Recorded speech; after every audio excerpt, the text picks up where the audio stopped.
Bem-vindos a mais um episódio do podcast da Praça de Pedro, um espaço da Rede Mundial de Oração do Papa nas plataformas de streaming, onde todos os meses abordamos grandes temas relacionados com os grandes desafios da humanidade e da missão da Igreja que o Papa elege para cada mês.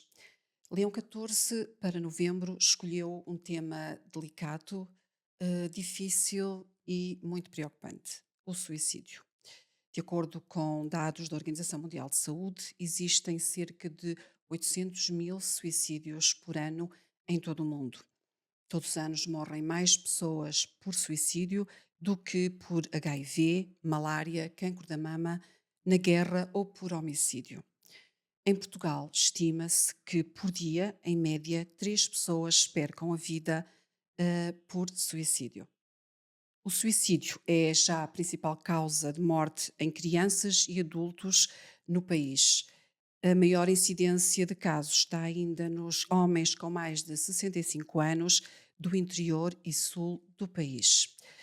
Eu sou a Elizabeth Carvalho e para falar sobre este tema, o suicídio, tenho comigo o Dr. Pedro Morgado, psiquiatra da Unidade Local de Saúde de Braga, professor da Escola de Medicina da Universidade do Minho e coordenador regional de saúde mental do Norte. Obrigada. Tenho comigo também a doutora Ana Ferreira, é farmacêutica hospitalar, voluntária num grupo de luto e mãe do Tiago, um adolescente de 14 anos que decidiu por ter uma vida. Doutor Pedro, comece por si.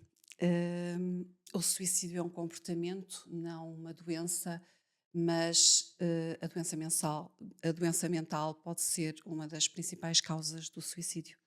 Olá, em primeiro lugar, muito obrigado pelo convite. Este é um programa sobre um tema que é muito importante, sobre um tema que é muito difícil, mas sobre um tema de que precisamos de falar mais, mas precisamos, sobretudo, de tentar falar bem. E acho que é isso que vamos procurar fazer aqui ao longo deste programa. De facto, quando nós falamos de suicídio, falamos de uma situação que é extraordinária, que é, apesar de tudo, rara no contexto daquilo que é a nossa existência, daquilo que é a nossa vida, daquilo que é a vida humana, mas uma circunstância que, em regra, aparece no contexto de falta de saúde mental, melhor dito, no contexto da existência de doença psiquiátrica. Nem sempre é assim. Há situações de suicídio em que isso, tanto quanto nós sabemos, não se verifica, mas de facto o suicídio, a maior parte das vezes, surge neste contexto de doença psiquiátrica, e aquilo que nós sabemos é que as pessoas que são portadoras de uma doença psiquiátrica têm um muito maior risco de vir a ter comportamentos desta natureza ou de vir mesmo a falecer por suicídio. Eh, Retirando o quadro de doença mental, que outros fatores podem levar uma pessoa a pensar em suicidar-se ou mesmo a cometer esse ato? Nós pensamos muito logo à partida em situações do foro ideológico, em situações de natureza religiosa, em que pode haver crenças que são individuais ou que são partilhadas e que levam a que as pessoas convictamente possam fazer esta opção por razões que não as razões mais habituais que estão relacionadas com o sofrimento psíquico e com a existência da tal doença psiquiátrica. Por exemplo, para trazer aqui um elemento histórico, os kamikazes, que são do conhecimento de toda a gente, não é? Pessoas que, por grande devoção àquilo que era o ideal nacionalista que existia naquele tempo no Japão, e por um sentido de missão à volta daquilo que era uma questão eminentemente política, acabaram por ter uma vida de uma forma que não é aquela de que nós vamos aqui falar hoje, que é sobretudo quando ele surge no contexto da doença.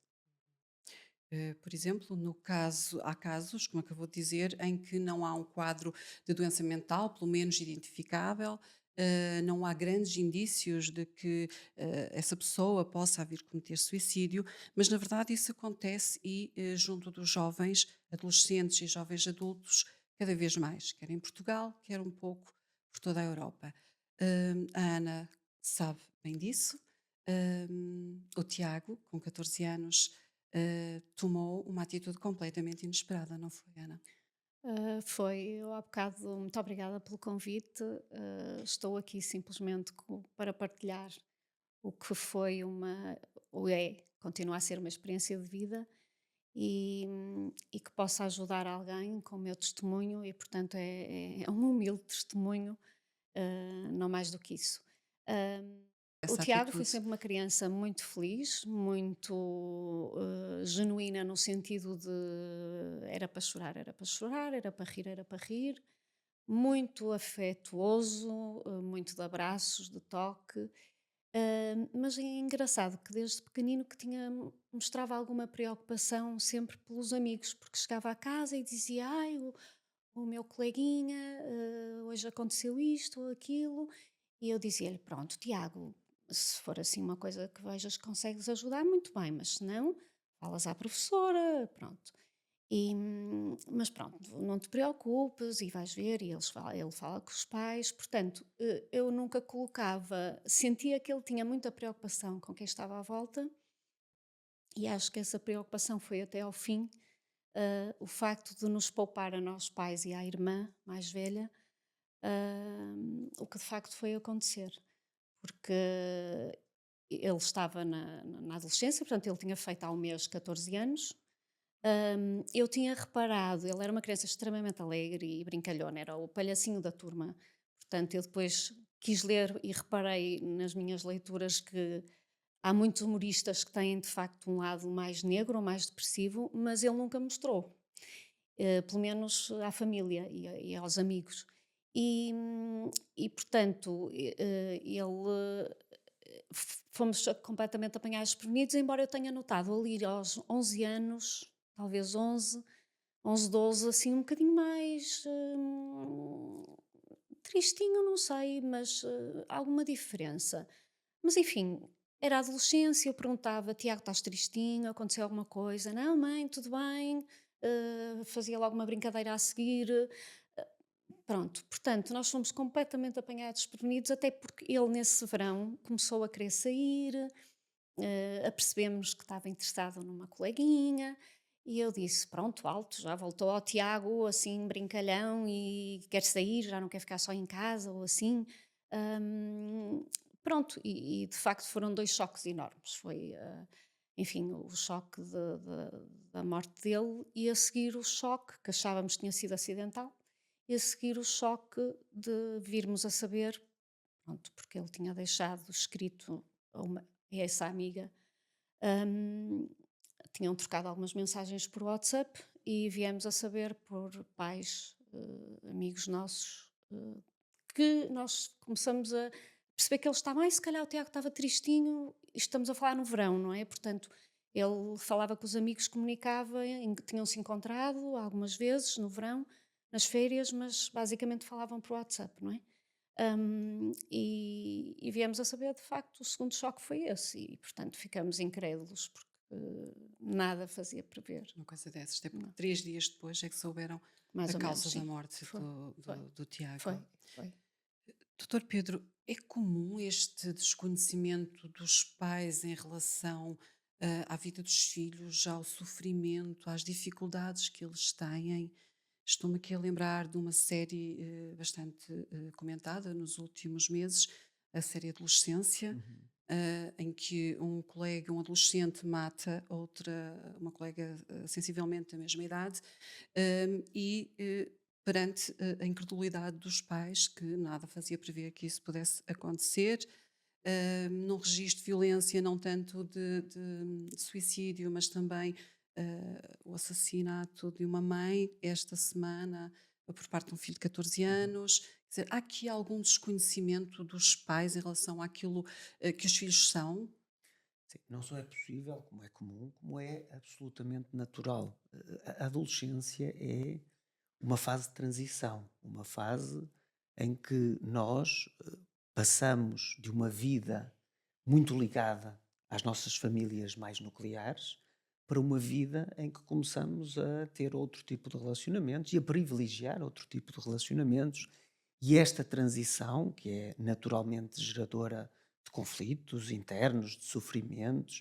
É uma transição que não só é saudável, como é necessária. E, portanto, é natural que haja domínios da vida de um adolescente que não possam ser do conhecimento dos pais e até digo mais, que no sentido positivo, até é saudável que não devam ser do conhecimento dos pais. Há um espaço de privacidade que é necessário ser respeitado para que os adolescentes cresçam de uma forma saudável. Dizer também, até porque muitos pais de adolescentes nos estão a ouvir, que estes casos, que são casos, como eu disse logo no início, mais extraordinários, e como este do homicídio que eu estava a referir, que acontece na série, que são mais raros, que são mais extraordinários, não são a regra. E muitas das nossas relações baseiam-se, e bem, na confiança. Ou seja, os pais não precisam de saber exatamente tudo aquilo que os filhos estão a fazer em todos os momentos para confiarem que os filhos estão bem, que estão a fazer coisas que não são necessariamente negativas. E esta confiança em que se baseiam as nossas relações, não só as relações de pais com filhos, mas todo o funcionamento da sociedade se baseia nesta confiança, é muito importante. O que é que aqui pode ser útil? É estarmos atentos a alguns sinais e dizermos também outra coisa que é muito importante. Mesmo os pais que estão muito atentos a todos os sinais, que estão muito presentes, que respeitam a liberdade e este espaço de privacidade dos seus filhos, estão sujeitos a que estas coisas extraordinárias, a que estas coisas que muitas vezes não é possível antecipar, aconteçam.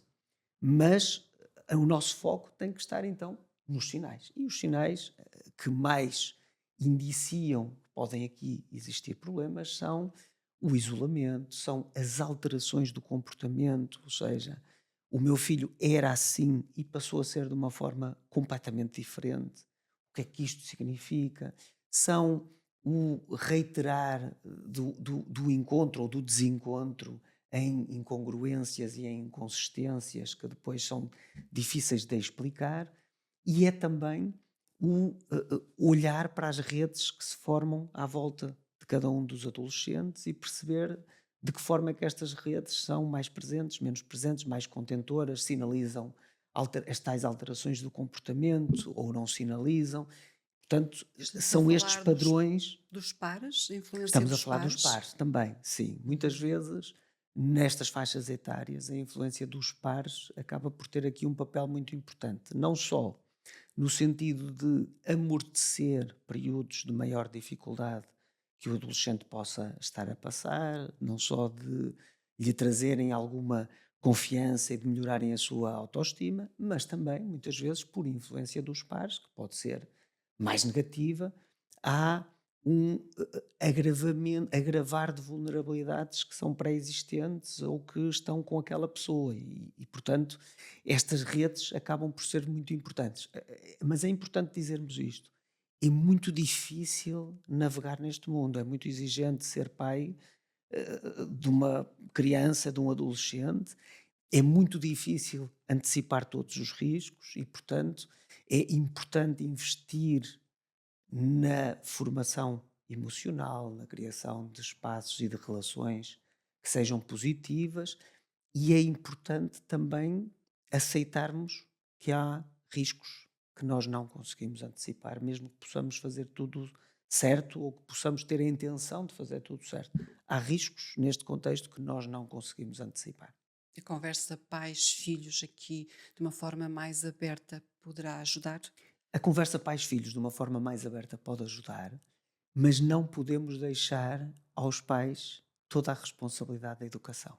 É preciso toda a sociedade investir nesta educação, que tem que ser uma educação para o autoconhecimento, para a reflexão, para a vivência das emoções positivas e negativas, o aceitar as emoções positivas e negativas, o aprender a lidar com elas, até para que, se eu estou a experienciar tristeza e se eu já sei que a tristeza é normal, eu também estou mais capaz de distinguir esta tristeza patológica que é própria dos quadros depressivos, por exemplo, da outra tristeza que é normal e que tem que Faz parte e da que faz vida, não parte é? da vida e que nós precisamos todos de falar acerca dela.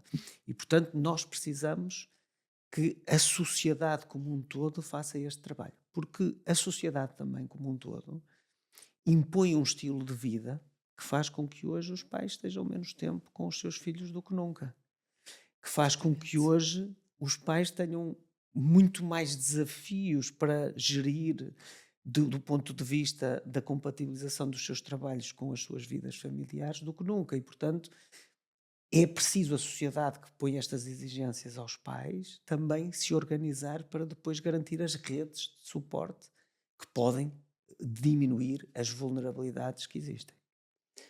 Doutora Ana, o uso das redes sociais poderá ter precipitado esta decisão do Tiago?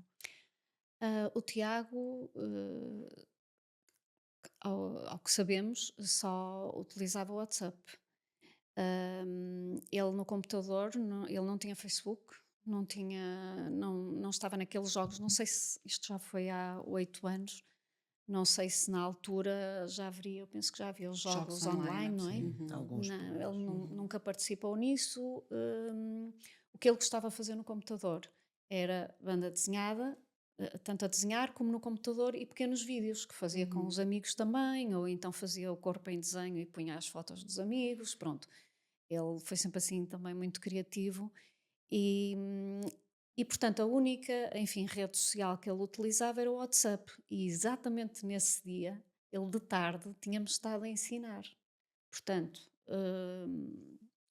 normal, lá está, é o que o doutor Pedro diz, eu acho que a parte, o ser adolescente mascara ou pode mascarar, e, apesar de lá está ele ter dito que ele tinha passado aquela fase, não é? Mas de parecer que já estava a voltar Uhum. que era, não era? O alegre da família, o bem disposto. E a única coisa que ele realmente recorria era o WhatsApp, e pronto. E dado o que foi o que foi, a polícia investigou o computador, não tinha nada, nem de pesquisas, nem nada. O próprio telemóvel, aí sim.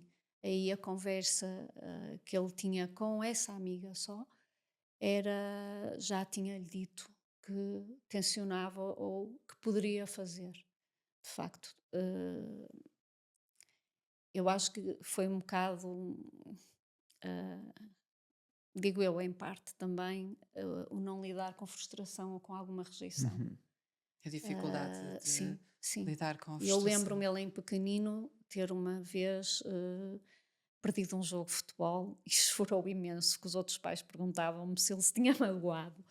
E estava a chorar. Eu disse: Pronto, Tiago, perdeste. E de facto ele tinha alguma dificuldade e tinha muita dificuldade também com injustiças.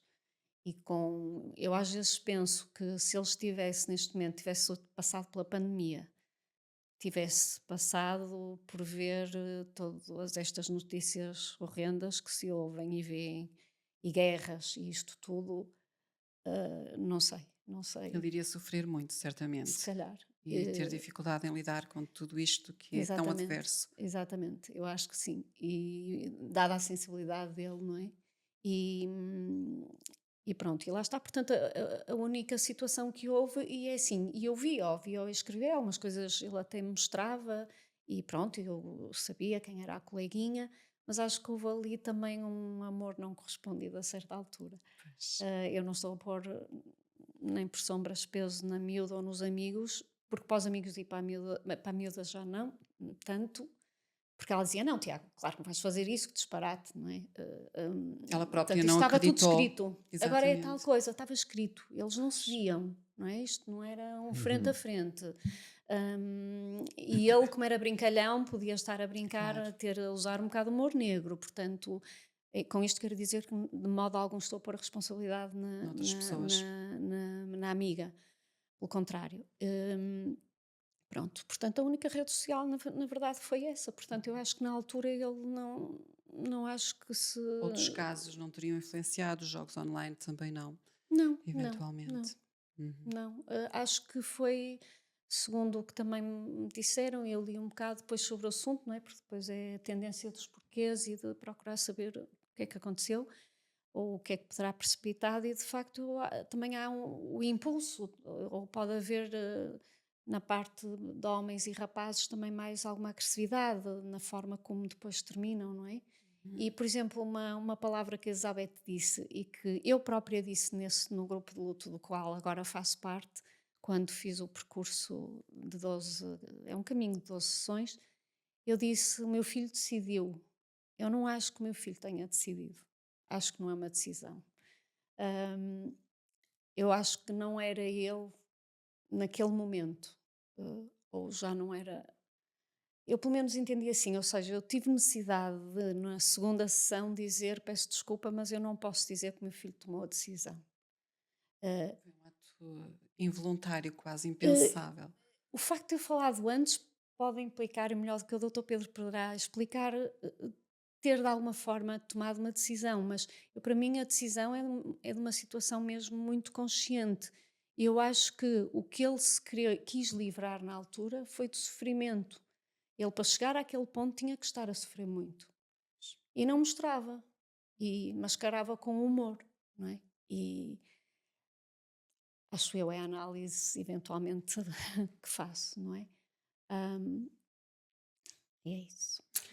O livro branco sobre bem-estar mental dos jovens na Europa diz que quase metade, e esta quase metade são mesmo 49%, dos jovens relata a necessidade de cuidados de saúde mental não satisfeitas. Isto em comparação com 23% da população adulta. E acrescenta que a saúde mental dos jovens é pouco priorizada. Doutor Pedro, o suicídio, a doença mental, são preveníveis? Sim, a doença mental tem muitos fatores que são preveníveis e o suicídio também. Agora, independentemente de fazermos tudo o que é possível, vamos continuar a ter situações de doença psiquiátrica e provavelmente vamos continuar a ter situações de suicídio, como continuamos a ter, apesar do extraordinário avanço da medicina, situações de cancro, continuamos a ter situações de hipertensão, de diabetes. Portanto, apesar de tudo, as doenças continuam a existir, nós tratámos-las Persistem. melhor e conseguimos compreender melhor aquilo que se passa. Agora, toca aí num ponto que é muito importante e que tem gerado muita inquietação e muita reflexão, que é o facto de alguns indicadores, sobretudo nos adolescentes e nos jovens adultos, terem vindo a ser mais negativos ao longo dos últimos anos, em particular ao longo da última década, no que diz respeito, em primeiro lugar, ao número de jovens que estão insatisfeitos com a sua vida, e aqui falamos de adolescentes e jovens adultos. Esta é a geração em que há uma maior proporção de pessoas que se diz insatisfeita com a sua vida, e também com o facto disto estar associado a um aumento daquilo que são as situações de doença, nomeadamente doença ansiosa e doença depressiva, nestas faixas etárias. E, portanto, eu tendo a discordar com a segunda parte daquilo que foi dito, ou seja, a discordar não é a discordar, é dizer o seguinte: eu penso que hoje se dá mais atenção também à saúde mental dos jovens do que nunca. Que bom. O que é bom, embora de facto aquilo que foi dito é que ainda não é o suficiente, e eu concordo. Mas queria destacar este lado positivo. Estamos hoje a Sim. falar Uhum. de algo que provavelmente há uns anos não se falava tanto e com tanta, e com tanta profundidade. Mas dizer que esta preocupação com a saúde mental dos jovens é algo que tem que estar no centro das nossas agendas e das nossas reflexões, sobretudo porque provavelmente há razões para isto estar a acontecer. Já fomos aqui falando de algumas delas, esta questão da menor disponibilidade que os pais hoje têm, em razão da forma de organização das suas vidas e da própria sociedade para crescer em conjunto com os filhos, em razão de nós hoje termos menos tempo de convivência em pessoa e desse tempo de convivência em pessoa ser substituído por uma convivência que é mediada por meios digitais, pelas redes sociais, pelo WhatsApp, pelas Essencialmente. mensagens, pelo jogar em comunidade, não é? Nós antes para jogarmos, quando eu era miúdo, mesmo para jogarmos no computador, tínhamos que ir para a casa uns dos outros, porque não podíamos Exato. jogar à distância. E agora está cada um em sua casa, muitas horas, muita intensidade, e dizem-me, alguns colegas dizem assim: tu és maluco, eles estão a conviver na mesma, aquilo é como. Estão a falar sobre os assuntos todos.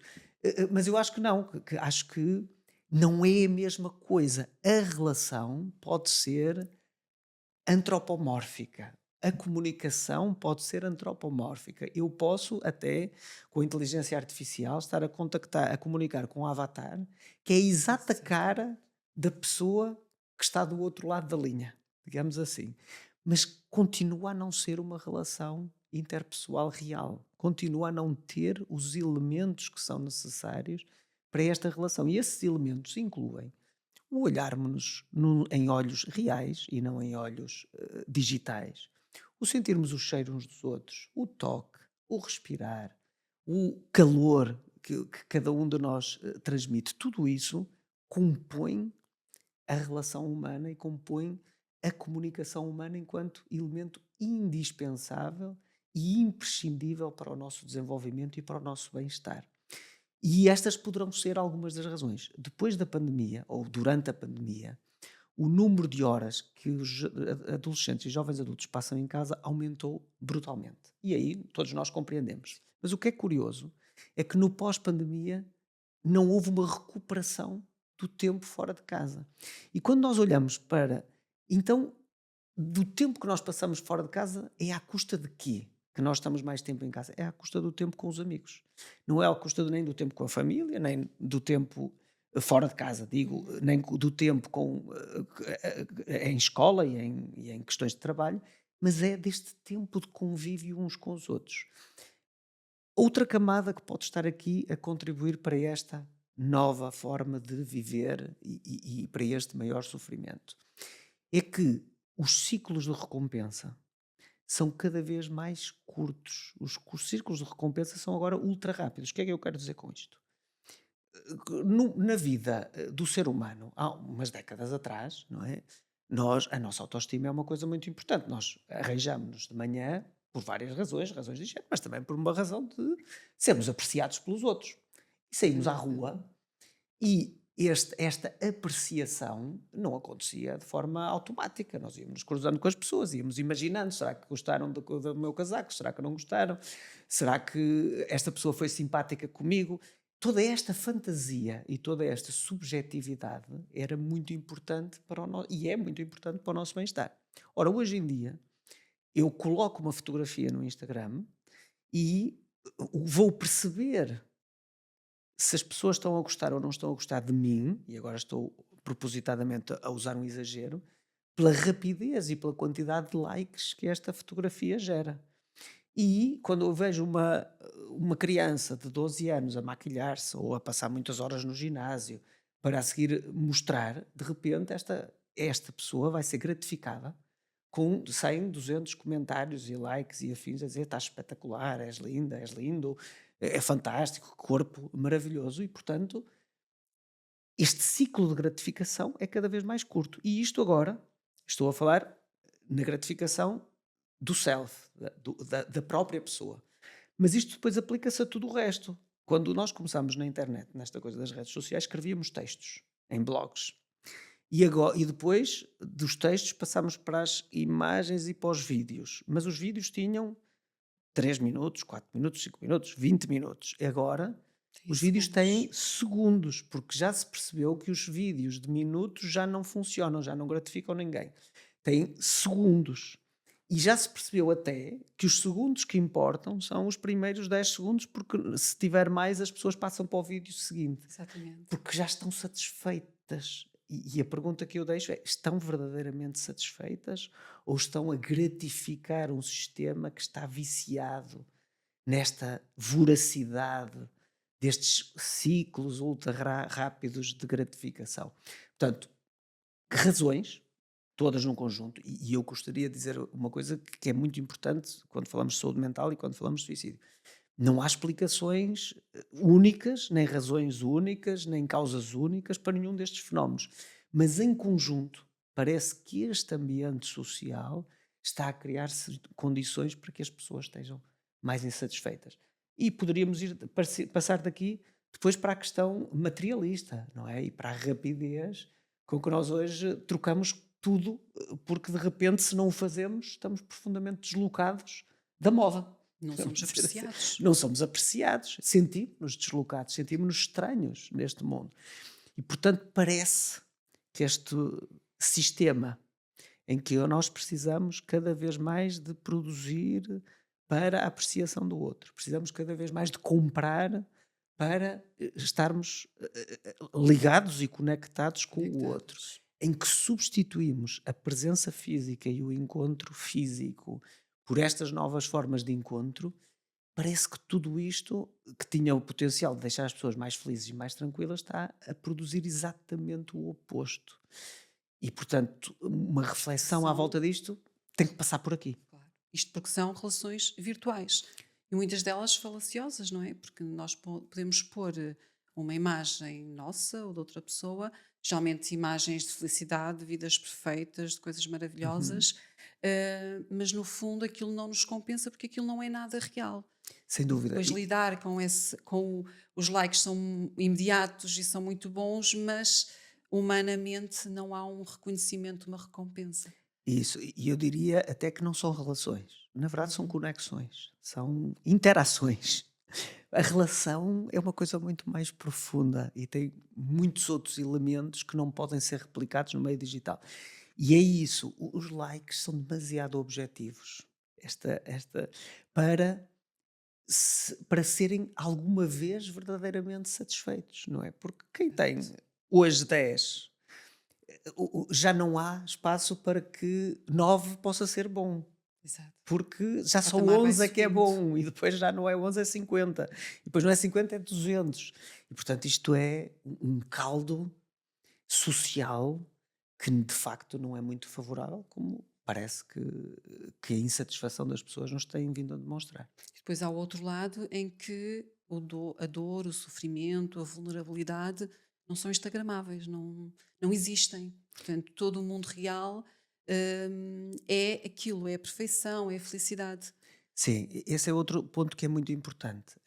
As vidas do Instagram, e quem diz Instagram diz todo este mundo virtual, não são vidas reais, são vidas imaginadas, vidas que se anseia, e são pequeninos, o nome até está certo, não é? São pequeninos instantes da vida, e que podem gerar no outro uma ideia completamente deturpada daquilo que é a vida real possível das pessoas. Não é possível nós estarmos sempre bem dispostos no restaurante XPTO, no hotel XPTO, no concerto XPTO, em que toda a gente está menos eu, porque de repente é isto, e que todas as vidas são fantásticas menos a minha, e todas as pessoas são bonitas menos eu, e Menos todas as eu. pessoas se vestem bem menos eu. Isto não é a vida real, não é? Isto são pequeninos instantes da vida.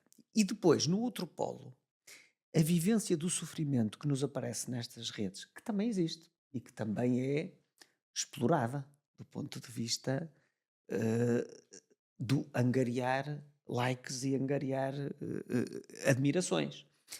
É também muitas vezes apresentada de uma forma muito dramática que também não é real. E que, portanto, também muitas vezes não gera identificação no outro. O contacto com o sofrimento é algo que nós precisamos. Mas nós precisamos de um contacto com o sofrimento nas suas diferentes expressões. E as expressões do sofrimento são muito variadas. Há pessoas que sofrem em silêncio, há pessoas que sofrem e precisam de falar com alguém, mas de uma forma muito reservada e muito serena. Há outras pessoas que sofrem e que precisam de o fazer, de o expressar de uma forma mais dramática. Mas esta diversidade de expressões do sofrimento é necessária para nós podermos antecipar o nosso próprio sofrimento e geri-lo melhor no futuro. E nestas redes sociais, nesta vida hipersocial, digital em que nós vivemos, também há esta visão do sofrimento excessivamente dramática e não representativa que depois não gera identificação. Uhum. Doutora Ana, eh, depois da morte do Tiago, começou, como já disse, a procurar respostas, a tentar perceber aquilo que se tinha passado. Investigou imenso sobre suicídio, sobre adolescência. Depois de tudo isto, o que é que poderia dizer às pessoas, com tendências suicidas, às famílias destas pessoas? Ora bem, é um bocadinho difícil porque cada caso é um caso, na realidade. E eu acho que a única coisa que eu posso transmitir é que é possível continuar a viver. Eu já não digo, há quem diga sobreviver, eu digo viver, porque não? E encontrar algum sentido para a nossa própria vida enquanto mãe, neste caso, que é o meu testemunho, não é? Hum, É muito importante, sim, estar atento aos filhos. Lá está, nós por acaso tivemos sempre bastante disponibilidade, achava eu, mas sim, pronto, o meu horário permitia-me ir buscar os meus filhos, estar com os meus filhos ao final da tarde, pronto. Por isso, lá está, como o doutor Pedro disse, é com certeza uma série de causas e razões, Responsáveis. e portanto, claro que nós ficamos sempre ali com uma culpinha, porque era o SES, que era e se eu tivesse reparado, porque depois fazer uma retrospectiva, se calhar naquele dia ele realmente não estava tão bem, ou assim, e disse que estava, mas não estava. Pronto, mas eu acho que o meu testemunho é mesmo naquele sentido de tive que ler muita coisa, tive, porque surge à altura dos porquês, não é? Hum, para os próprios amigos, portanto foi inesperado para toda a gente, para a comunidade do colégio, para toda a gente, para os professores. Sendo que interessante em relação às redes sociais, o meu filho ter dito: "Oh mãe, eu tenho amigos que não brincam comigo porque estão com o telemóvel." Pronto, é verdade que eles às vezes faziam os tais videozinhos também com o telemóvel, ele deixou gravados, e era no colégio, no recreio, mas eu disse: Pronto, Tiago, dizes para largarem o telemóvel." "Pois, mas eu digo, mas eles continuam lá a fazer jogos e não sei o quê." E pronto, e aí eu lembro-me de falar com o diretor de turma sobre isso. E ela de responder-me: "Olha, mãe, é muito difícil tirar-lhes os telemóveis. Alguns são filhos de pais separados, depois os pais não comunicam um com o outro e depois têm que falar e para ir buscar, quem vai buscar." E eu disse: "Pois, mas o meu filho está-se a queixar que muitas vezes há amigos que não brincam com ele." Portanto, estamos lá, está mais uma vez a falar de há 8 anos Claro. atrás. A E falta eu de relação pessoal. acho que aí os colégios professores, e eu tenho uns compadres que são professores num colégio, são muito pressionados pelos pais. Ah, se calhar mais no mau sentido que no bom. Por alguns pais, obviamente, não é todos. E porque de facto até isso referimos. E até uma situação, por exemplo, outra que o Tiago sempre dormiu muito pouco, mesmo desde bebê, e ele tinha alguma dificuldade em adormecer. E falei com o pediatra, ele deu-nos algumas ferramentas na altura e pronto, e tentamos fazer isto. Isto para dizer que, de facto, houve atenção e algumas preocupações, e por isso é que eu quero dizer a esses pais a quem, enfim, aconteceu que foi o que foi, e dar-lhes esperança que, de facto, é assim, batemos no fundo, podemos bater no fundo, mas temos uma ajuda preciosa da família. Eu tenho que aqui dizer e agradecer sobretudo ao meu marido, ao Luís, e à minha filha Inês, porque continuam a cuidar muito de mim. E a restante família e sobretudo também muitos amigos.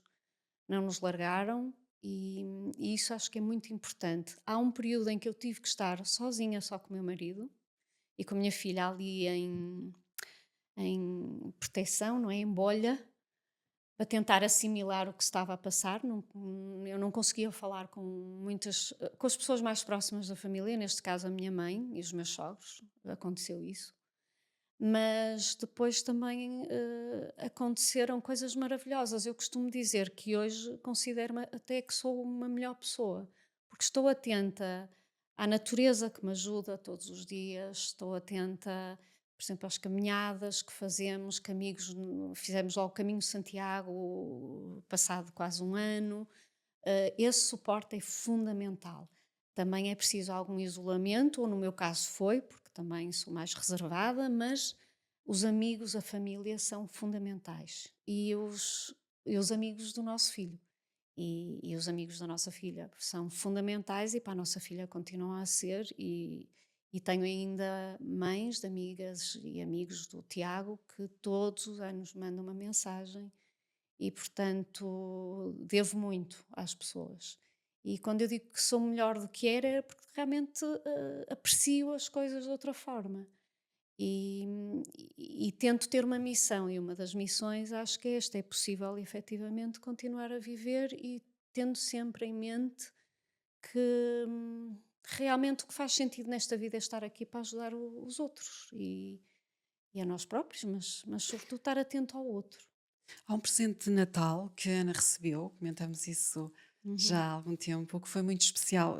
Quer partilhar connosco, Ana? É tipo Hum. como se calhar uma ideia para outras Sim. pessoas que lidam com pessoas enlutadas. Sim, o meu marido e a minha filha, juntamente com família e amigos, ofereceram-me no primeiro Natal, portanto, ainda por cima fazia no dia 24,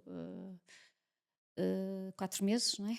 Agosto, setembro, outubro, novembro, dezembro, sim, 4 meses. E portanto ia ser um Natal extremamente complicado. E nessa altura também agarrei-me muito à fé que tinha. Mas na verdade o que é que me ofereceram? Ofereceram-me um livrinho e que tinha mensagens, portanto, do meu marido, da minha filha, da minha mãe, dos meus sogros, dos meus tios, dos meus primos e dos amigos, de muita gente, e que isso também pensei assim: meu Deus, tanta gente a preocupar-se, não é, comigo, eu também não posso deixá-los mal, não é? E muito menos à minha filha, que sofreu um desgosto enorme, e ao meu marido, como é óbvio, mas a minha filha, eu penso muitas vezes, as pessoas preocupam-se muito com a mãe e com o pai, mas eu acho que os irmãos ficam completamente. A mim custa muito essa parte. Da questão dos Não se irmãos, do lembram porque dizem, acompanhamento, da eles têm a vivência. vida pela frente. Portanto, a minha filha tinha 16 anos na altura, tem a vida pela frente.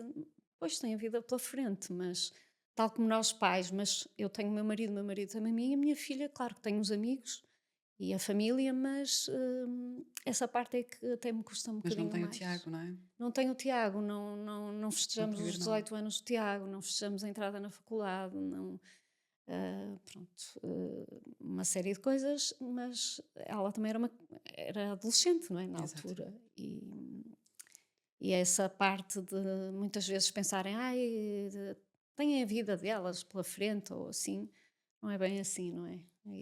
Mas pronto, eu também se estivesse do outro lado, é como eu costumo dizer, eu não sei como reagiria e que palavras diria de conforto. Às vezes não é preciso dizer nada, isso já cheguei à conclusão, é o abraço. É o abraço, A presença. é presença, é um levar. Tive uma amiga que levou-nos sopa para os primeiros dias, por exemplo. Gestos tão simples, mas tão Significativos. significativos, sem dúvida. Isso nunca, nunca esquecerei e devo-lhes. E portanto acho que tenho que me manter bem. Os Por amigos e a eles. família sempre tentaram ver a Ana sorrir e continuam, mas no meio deste processo, precisamente no dia em que o Tiago faleceu, a experiência no contexto hospitalar, inclusive com os profissionais de saúde, não foi nada feliz. Não, não correu nada bem. Pronto, essa foi outra. Eu comecei a ter assim várias. A organizar-me assim, a começar por algum lado. Eu sou profissional de saúde, portanto, entendo também o lado dos profissionais, entendo o lado, a parte académica, de formação dos alunos, de medicina, enfermagem, psicologia, pronto, várias, assistentes sociais, o que for. E de facto, pronto, eu estava na expectativa que o meu filho recuperasse, na verdade. Tinha ainda essa esperança. Hum, O meu marido, que teve mais tempo com ele, pronto, disse-me para eu ir me preparando, mas eu na altura achei que não, e eu não consegui estar muito ao pé dele para não me impressionar e porque achava que ia precisar de muitas forças para depois conseguir ajudá-lo na recuperação. Ahm, no hospital, pronto, chegamos e pronto, não o vimos, foi da ambulância, não o vimos, mas depois, pronto, a chefe de serviço chegou ao pé de nós, em pé, com umas enfermeiras, acho que eram, já não sei muito bem, não me recordo muito bem, com um copo de água com açúcar e deu-nos simplesmente a notícia. Pronto, Forma o de vosso filho dizer. faleceu. Ahm, eu fiquei sem reação, acho que fiquei ali meio anestesiada. Eu, mais uma vez, eu não culpo, porque eu entendo que quem não passou por experiências de luto ou morte é muito difícil. Na nossa sociedade, infelizmente, e é outra luta minha, é muito difícil falar sobre o luto, sobre a morte.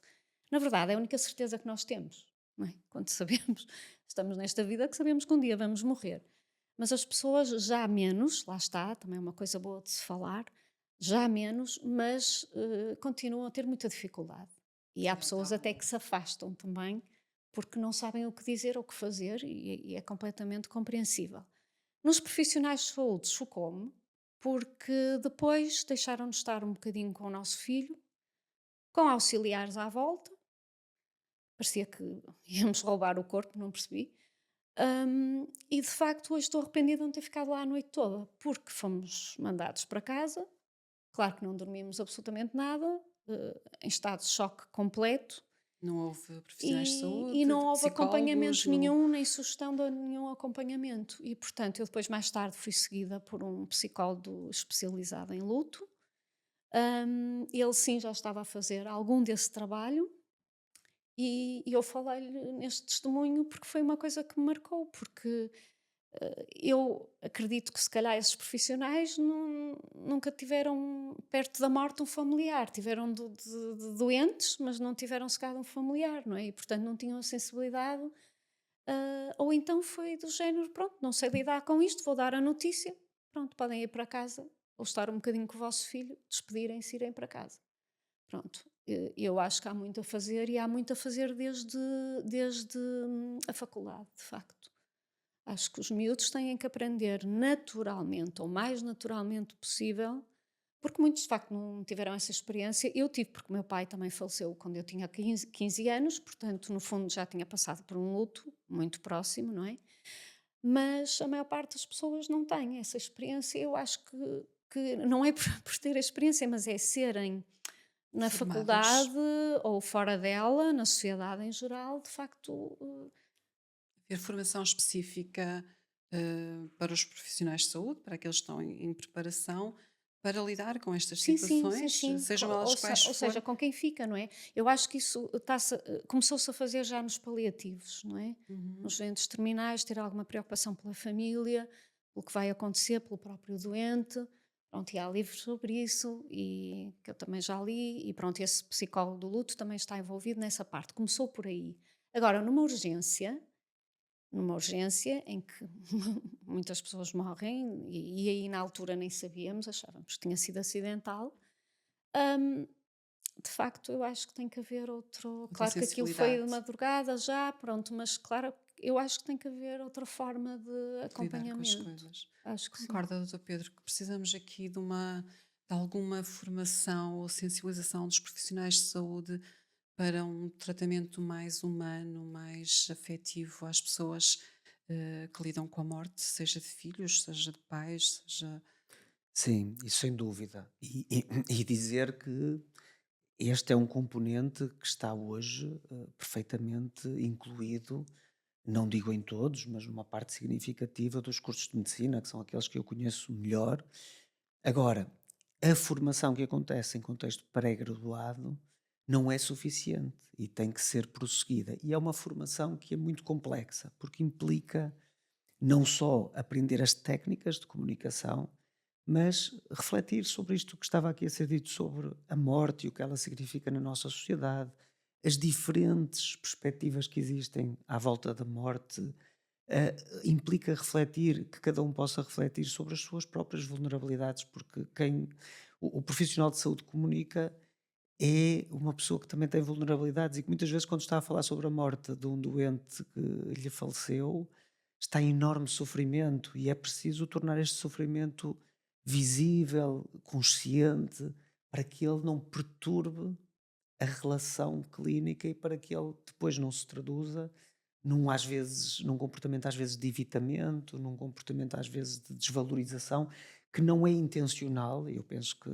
a esmagadora maioria dos profissionais o que desejariam era que a sua ação fosse positiva, mas como não há este espaço de reflexão, este espaço de aprendizagem contínua, muitas vezes aquilo que acontece é que as experiências depois acabam por ser mais negativas e por deixar um lastro de sofrimento que poderia ser um pouco mais pacificado e um pouco mais atenuado. E, portanto, claro que sim.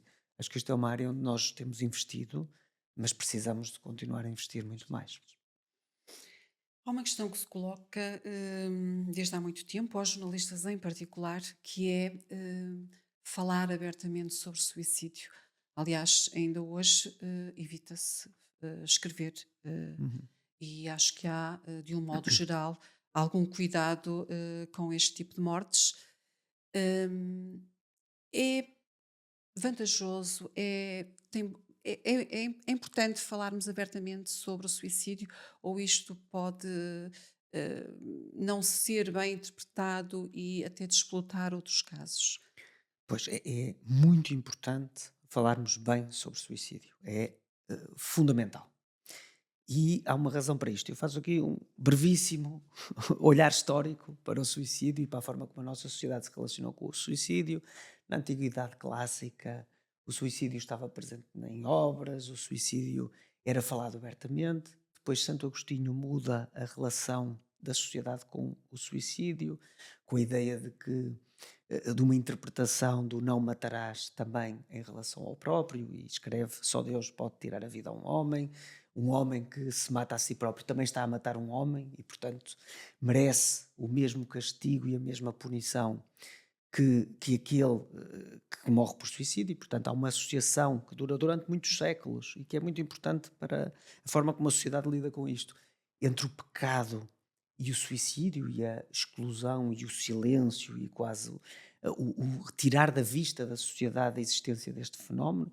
Claro que era com boa intenção, Uhum. mas que teve este lastro de fazer com que muitas vezes, ainda hoje, haja vergonha nas famílias das pessoas que perdem alguém por suicídio por causa desta ideia de que é algo que é Um certo indigno, que é moralismo. obsceno, não é? Mesmo no próprio significado literal da palavra, não é? Não pode estar na cena, não pode ser visível para a sociedade que existe.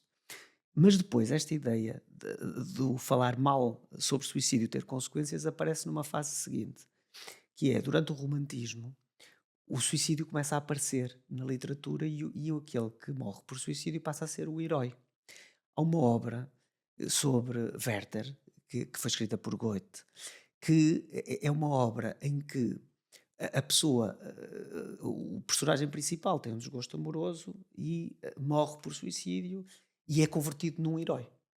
E à medida que esta obra ia sendo editada em diferentes cidades, começa a perceber-se que o suicídio aumenta nestas cidades. É o primeiro caso documentado de um impacto social da utilização ou da difusão de um caso de suicídio de uma forma não cuidada, poder ter como consequência estimular em outros o suicídio. E depois, só continuando esta Uhum. evolução histórica, o suicídio passa a ser cuidado pela ciência, vem o desenvolvimento científico, da própria medicina, da psiquiatria. Durkheim é muito importante para estudar os fatores sociais à volta do suicídio, mas hoje nós vivemos um tempo em que aquilo que nós procuramos enquanto clínicos, enquanto sociedade, é compreender o suicídio do ponto de vista neurobiológico, com os contributos das neurociências, do ponto de vista empático, percebermos o que é este sofrimento que leva alguém a ter pensamentos de que morrer pode ser uma opção, porque é um pensamento que é contra a natura ao ser humano. O ser Exatamente. humano luta para sobreviver e, portanto, E não é ao algo contrário. que, como já dissemos logo no início, na esmagadora maioria das vezes tem que ser a tradução de algo patológico, de algo que não é o natural do ser humano.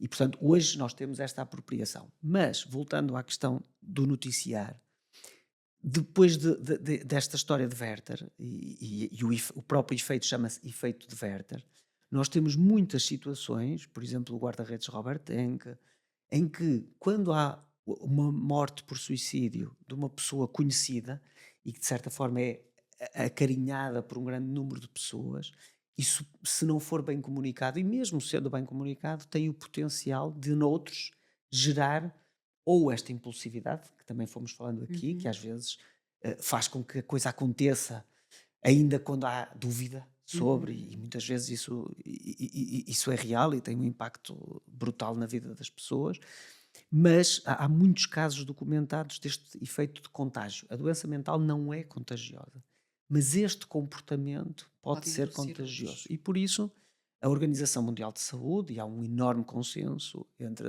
aqueles que estudam psiquiatria e psicologia, de que os casos de suicídio, portanto, não é não se falar sobre suicídio, é os casos de suicídio, eles próprios, não serem explorados, não serem apresentados com muitos detalhes, com muitos pormenores, não por uma questão de desumanizar as pessoas, mas pelo risco que isto tem nos outros.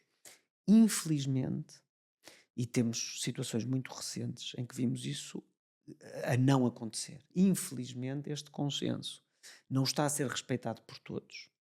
É um consenso de adesão voluntária, portanto, os órgãos de comunicação social e os jornalistas, não há aqui uma vontade de silenciar ninguém. É muito importante o jornalismo para a nossa sociedade e que o jornalismo seja livre. Mas que seja um bom jornalismo. Exatamente. E há este consenso de adesão voluntária que está a ser furado por alguns órgãos de comunicação social, que nós sabemos que são mais sensacionalistas, e que vão a este limite. Eu li com muita tristeza, porque não acompanhei todas as dimensões mediáticas da situação, mas depois li com muita tristeza, em Castro Daire, a própria Associação de Pais a pedir, por favor, aos órgãos de comunicação social que saiam da porta da escola, porque já não estão a fazer lá rigorosamente nada, não estão a fazer um trabalho com valor social, com responsabilidade, só estão a explorar de uma forma muito triste, muito canibal, o sofrimento dos Das outras outros pessoas. e o facto desta ser uma situação, como dissemos no início, é extraordinária e é felizmente rara, não tanto como nós gostaríamos, mas é relativamente rara, e estão ali a explorá-la de pontos de vista que não acrescentam e que têm este Absolutamente nada. potencial de colocar outras pessoas vulneráveis em risco. Portanto, nós precisamos sim de falar de saúde mental, falar de suicídio, que o suicídio existe, aumentar a literacia. O que é que eu devo fazer se alguém me escreve numa mensagem: eu já pensei em matar-me ou eu vou matar-me se isto acontecer? O que é que eu devo fazer? Devo ignorar? Devo desvalorizar? A maior parte das coisas que nós fazemos é com a melhor das intenções. Mas o que é que eu devo fazer? Pois quem nos está a ouvir, se recebe uma mensagem destas, não deve desvalorizar. Deve falar mais sobre o assunto. É claro que a probabilidade de a- esta ameaça, ou este desabafo, ou este comentário se converter num suicídio consumado é muito baixa. Ok? Mas eu não posso desperdiçar a oportunidade de falar sobre isto em nenhuma das situações, porque ainda que aquela fosse a única em que há uma consequência negativa, eu perdi uma oportunidade De de ajudar fazer alguma alguém. coisa. E o ajudar muitas vezes é dizer coisas simples como: vamos falar sobre isto, porque é que está a passar-te isto pela cabeça, ou isto que me estás a dizer é muito importante, eu vou-te pedir desculpa e vou-te pedir autorização, mas eu não consigo lidar com saber isto sozinho. Isto é algo que é muito importante, o pedirmos o consentimento ao outro para podermos falar com mais alguém sobre esta coisa Sobre que me este foi assunto. dita. Porque ninguém deve ficar com isto sozinho e a maior parte das pessoas que nos ouvem, de facto, não tem os instrumentos, as ferramentas, as competências que são necessárias para lidar com isto sozinho. E, portanto, pequeninos gestos que estão ao alcance de todos e que podem fazer a diferença. Dito isto, e porque sei que algumas das pessoas que nos estão a ouvir têm mais curiosidade, e provavelmente até tiveram contacto com situações de vida destas. Há aqui algo que foi dito pela doutora Ana que é o mais importante de tudo. Depois de algo acontecer, nós tendemos a olhar para trás e temos uma série de vieses que dizem à nossa consciência: tu podias ter visto, tu podias ter feito, se tu fizesses assim naquele dia, tudo teria sido diferente. É mentira. Nós fazemos, a maior parte das vezes, sempre tudo o que é melhor e o que é possível com os dados que temos. E sem os outros dados não era possível ter sido diferente. Mas se treinarmos estas técnicas gerais, estamos preparados para todas as situações que nos aparecem. E, portanto, deixaria aqui estas recomendações como aquelas mais Muito importantes úteis, para muito estas boas. conversas que todos nós vamos tendo ao longo das nossas vidas e sobre as quais muitas vezes não sabemos o que fazer e por isso ficamos em silêncio. Eu não sei se posso só, Sim, sim, claro. em relação a isto, por exemplo, o colégio teve um cuidado extremo, exatamente pela idade, não é? Eram miúdos de 14 anos, do 9º ano, e portanto tratou isto, houve um acompanhamento psicológico, portanto, a nós pais, à irmã, aos amigos, aos colegas de turma, portanto foi um trabalho eh, que eu aproveito até para agradecer publicamente, muito bem feito, muito bem conseguido, exatamente porque houve o receio de mimetizar a Uhum. situação, não é? E depois foi feito um trabalho com os amigos mais próximos e para também, porque era incompreensível e naquelas idades ainda mais, não é? E portanto acho que isso também é muito importante e resultado disso, por exemplo, havia coleguinhas dele que iam à professora, ai, não sei quantas, disse-me isto, disse-me que estava triste. Portanto, depois Claro. até foi em excesso, quer dizer, em excesso se calhar nunca é, Exato, o mas zelo. Há ali um cuidado começaram a ter adicional. exatamente Isso. sempre essa preocupação e mesmo o colégio depois começou a fazer sessões para os pais, para os Muito importante. professores, porque também os professores ficaram incrédulos, não é? Nada teria apontado para o que aconteceu e portanto houve um trabalho que continua a ser feito e nesse aspecto ainda bem. Ainda Claro. bem. E já agora também, só se me permitem, porque mencionei Castro Daire, é outra situação onde muita desta exploração é profundamente injusta, porque provavelmente é uma inconfidência, mas ele não me levará a mal. Mas eu sei que até o senhor Ministro da Educação diretamente atuou no sentido de serem prestados os cuidados que eram necessários, as intervenções que são necessárias e, portanto, muitas vezes aquilo que é preciso fazer-se não precisa de Ser ser noticiado. visto nem noticiado, mas está a ser feito. E voltamos à questão da confiança, não é? Nós precisamos de viver numa sociedade em que confiamos mais uns nos outros e naquilo que está a ser feito e que o não haver uma notícia, o não ser demonstrado de uma forma sensacionalista que está a ser feito, não implica que as Ju- pessoas não o estejam a fazer da forma que tem que ser feita e muitas vezes ela é uma forma discreta, que não se ensinou, que não traga mais intranquilidade a comunidades que já estão profundamente intranquilas por situações destas. E depois só para rematar, houve uma celebração lindíssima do Tiago no início do ano letivo, foi celebração da vida do Tiago, em que foram envolvidos todos os amiguinhos dele, portanto ele estava lá desde os 3 anos, tinha amigos desde os 3 anos, foram envolvidos e foi uma celebração lindíssima e foi de um respeito e a forma como o trataram, tudo foi, envolveram-nos também a nós pais, à irmã, mas os amigos foram. E acho que foi uma forma dos amigos também conseguirem lidar. Foi Lidar com envolvê-los estas. adequado à idade, não é? Pronto. Mas acho que foi uma forma deles também ajudá-los a ultrapassar, porque eu pensava também muito neles e continuo a pensar. Temos mesmo de terminar. Eu agradeço muito esta boa conversa sobre um tema tão difícil. Antes de terminar, só 2 apontamentos. Na revista Mensageiro de novembro, hum, ah, traz uma reflexão, também uma proposta de oração e alguns desafios, algumas atitudes que nós podemos adotar no dia a dia para lidar com pessoas com tendências suicidas, familiares e amigos. Aproveito também para dizer que desde setembro deste ano que está disponível uma linha de prevenção do suicídio e apoio psicológico que tem o número 1411. É assegurada por psicólogos e enfermeiros especialistas em saúde mental e psiquiatria. Agradeço-vos muito, de Obrigado. coração, Eu que mais uma agradeço. vez. Gostei muito de vos ter cá. Espero que esta conversa seja muito útil a todas as pessoas que ouvirem este podcast. Bem-aja. Muito Obrigado. obrigada, eu. Se conhece alguém com indícios de que quer cometer suicídio, ouça, leve em conta as suas preocupações e incentive-a a procurar ajuda de um profissional de saúde, seja um psiquiatra, um psicólogo ou outro. Nunca a deixe sozinha. Obrigada por estar desse lado.